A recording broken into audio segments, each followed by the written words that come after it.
বলি চোখের জলেতে ভক্তিতে গোবিন্দকে পাওয়া যায়, পাওয়া যায়।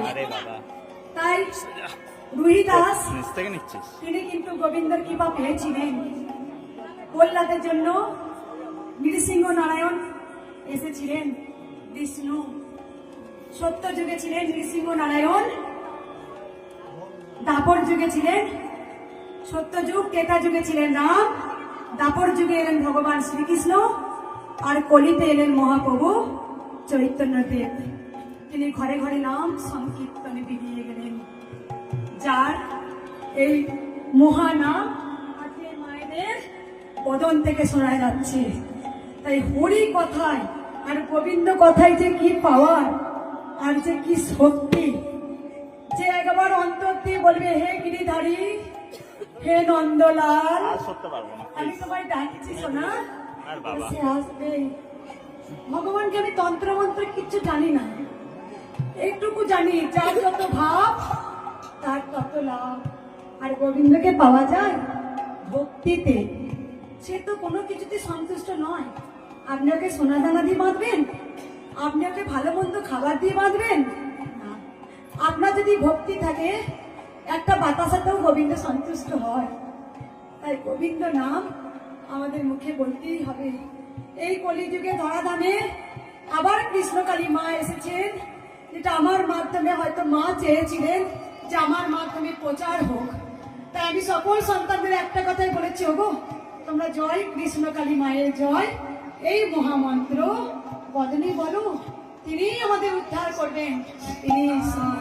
তাই সবাই ভালোবেসে বলবেন জয় কৃষ্ণকালী মায়ের জয়, জয় কৃষ্ণকালী মায়ের জয়, জয় সোনা মায়ের জয়, জয় সোনা মায়ের জয়, কৃষ্ণকালী মায় কি, কৃষ্ণকালী মায় কি, সোনা মা কি, সোনা মা কি, হরিনাম কারণে কি, হরিনাম কারণে কি, পূজা কীর্তন কমিটি কি, কীর্তন কমিটি কি, জয় সোনা মা, জয় কৃষ্ণকালী মা, জয় সোনা মা, জয় কৃষ্ণকালী মা।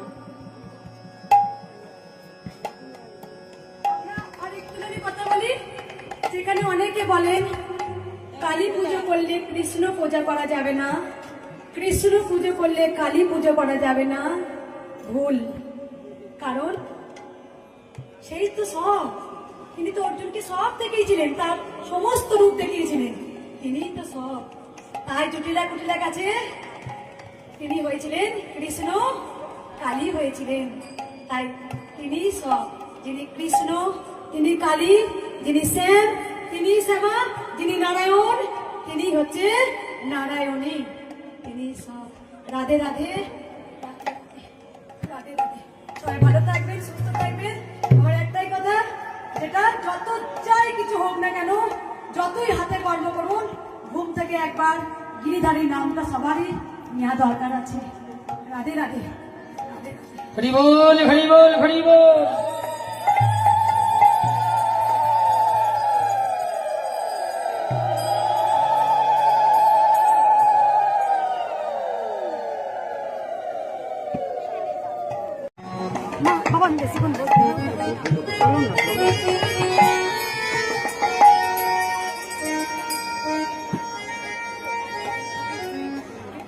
তেরা ধাম চিতে অভিলাষ, সই চরণে জন আইব।